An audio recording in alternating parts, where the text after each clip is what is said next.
Assalamualaikum warahmatullahi wabarakatuh.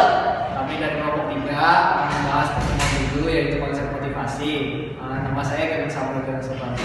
Nama saya Ladipa Restamori Fikal. Nama saya Irfani Maria Supriawan. Nama saya Cassandra Widiasiti. Berikut pemaparan materi kami. Definisi motivasi.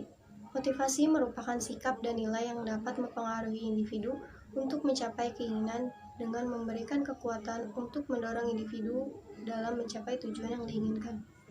Contohnya itu, seperti guru yang memberi motivasi kepada siswa didiknya untuk belajar lebih giat dalam persiapan menghadapi ujian nasional. Ada macam-macam motivasi. Yang pertama itu ada motivasi intrinsik, dan yang kedua ada motivasi eksternal. Motivasi intrinsik adalah motivasi yang timbul dari dalam diri sendiri dan tidak perlu rangsangan atau dorongan dari luar. Karena dari dalam diri individu sudah ada dorongan untuk melakukan sesuatu. Contohnya itu, adanya kemauan seseorang dalam melakukan sesuatu yang disebabkan oleh dorongan dari diri sendiri seperti memperoleh prestasi. Dan yang kedua, ada motivasi eksternal. Motivasi eksternal adalah motivasi yang bersumber dari luar diri pekerja, di mana suatu kondisi yang mengharuskannya melaksanakan pekerjaan secara maksimal. Contohnya itu, ada seorang karyawan termotivasi untuk bekerja lebih giat karena adanya peluang yang diberikan oleh perusahaan untuk meningkatkan karir kepada pegawai yang berprestasi. Selanjutnya saya akan mempresentasikan mengenai teori motivasi, yang dimana teori tersebut yang mengulas mengenai motivasi serta pengelompokannya menjadi beberapa bentuk dari kurun waktu ke waktu. Motivasi sendiri merupakan salah satu kosakata yang tidak asing dan sering kita jumpai dalam kehidupan kita sehari-hari. Teori motivasi terdiri dari 3 macam, yaitu teori motivasi atas dasar kebutuhan, kesadaran, dan pemberian dukungan. Di sini terdapat beberapa pendapat pengertian dari para ahli mengenai teori motivasi, di antaranya dari Maslow, yang juga menunjukkan bahwa semakin besarnya kebutuhan, semakin tidak penting untuk melestarikan kehidupan, dan semakin lama pemenuhannya dapat ditunda. Menurut Robbins, tahun pengeluaran 2006, halaman buku 214, Maslow membuat hipotesis bahwa dalam kehidupan manusia terdapat hierarki 5 kebutuhan, di antaranya fisiologi meliputi kelaparan, kehausan, seks, dan kebutuhan fisik lainnya. Yang kedua, rasa aman meliputi keamanan dan perlindungan bahaya fisik dan emosional. Yang ketiga, sosial meliputi kasih sayang, persahabatan, dan rasa memiliki. Yang keempat, penghargaan meliputi rasa harga diri, kemandirian, dan pencapaian. Baik, berikutnya itu ada teori-teori kontemporer mengenai motivasi. Teori kontemporer memiliki satu persamaan, masing-masing memiliki tingkat yang wajar atas dokumentasi pendukung yang valid. Seperti teori di bawah ini yang termasuk dalam teori kontemporer, yaitu yang pertama ada teori penentuan nasib sendiri atau self-determination theory. Teori berpendapat bahwa orang-orang lebih suka jika merasa memiliki kontrol atas tindakan mereka. Berikutnya yang kedua itu ada teori penetapan tujuan. Teori penetapan tujuan itu memiliki tujuan yang lebih spesifik, menghasilkan keluaran atau output yang lebih tinggi. Nah, yang ketiga itu ada teori efikasi diri. Teori ini mengacu pada keyakinan individu bahwa dia mampu untuk melaksanakan tugasnya. Terus berikutnya yang keempat itu ada teori penguatan. Teori penguatan ini melihat perilaku sebagai hasil sebab akibat oleh lingkungannya.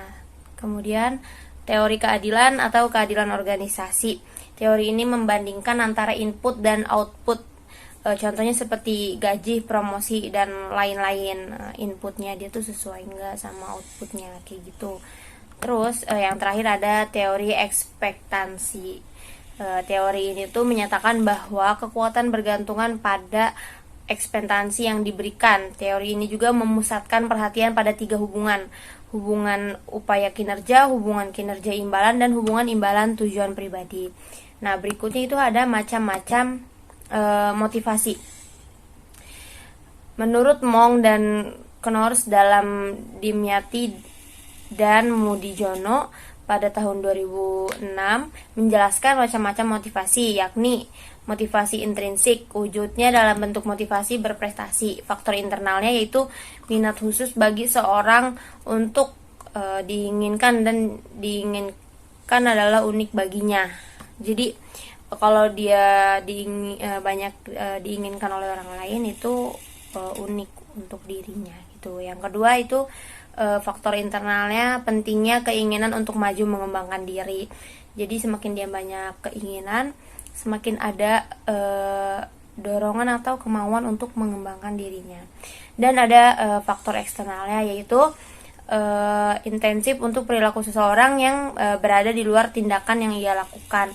Orang melakukan sesuatu karena dukungan eksternal seperti hadiah dan menghindari hukuman. Jadi kayak misalkan dia ada aturan nih, kalau misalkan melanggar aturan itu dia bakal dapat hukuman. Jadi kan dia ngelakuin sesuatu secara baik biar dia nggak dapat hukuman kayak gitu. Terima kasih. Materi selanjutnya akan disampaikan oleh teman saya. Baik, di sini saya akan menjelaskan mengenai faktor-faktor yang mempengaruhi motivasi. Secara garis besar, motivasi karyawan biasanya mencakup faktor individu dan juga organisasi. Faktor individu itu sendiri meliputi kebutuhan, sasaran, sikap, dan kemampuan. Terkait dengan faktor-faktor yang dikaitkan tersebut, menurut organisasi yaitu ada gaji dan juga pengawasan serta pujian. Faktor-faktor yang memotivasi yang pertama adalah prestasi. Prestasi adalah bagaimana kita mengerjakan suatu pekerjaan lalu mendapat hadiah timbal balik dari atasan, dari bos atau dari teman dan lain sebagainya. Yang kedua ada hadiah. Itu hadiah adalah timbal baliknya bisa berupa kenaikan gaji dan lain sebagainya. Yang ketiga ada masalah dengan tugas, lalu ada tanggung jawab, yaitu seberapa besar orang tersebut bertanggung jawab untuk menyelesaikan tugasnya. Lalu selanjutnya ada kemampuan seseorang untuk berkembang. Kita pasti dalam satu sisi ingin berkembang secara besar gitu ya. Jadi ingin mengerjakan tugas-tugas yang sebelumnya kita tidak bisa, karena kita punya kemampuan untuk berkembang maka kita ingin melakukan tugas tersebut. Jadi memotivasi kita juga. Lalu yang terakhir ada keterlibatan. Keterlibatan seseorang itu memacu motivasi yang ada agar dapat menyelesaikan hasil yang baik gitu. Jadi keterlibatan kita di dalam suatu proyek yang besar misalnya itu memotivasi kita untuk mendapat hasil yang luar biasa. Lalu ada faktor kunci yang mempengaruhi motivasi. Yang pertama ada kebutuhan pribadi itu sendiri, bisa yang terkait dengan hadiah tadi itu sendiri, kenaikan gaji dan lain sebagainya. Lalu ada tujuan dan persepsi kelompok yang tertarik, dan yang terakhir cara mencapai tujuan untuk mencapai tujuan Anda. Kebutuhan itu ada 3. Yang pertama kebutuhan akan pencapaian, dorongan untuk berprestasi, untuk pencapaian yang berhubungan dengan serangkaian standar. Yang kedua kebutuhan akan kekuasaan, kita mau mendapatkan jabatan yang lebih tinggi lagi untuk bisa lebih berkuasa di organisasi yang kita berkecimpung di dalamnya. Kebutuhan untuk membuat orang lain berperilaku atas perintah, apalagi perintah dari kita gitu.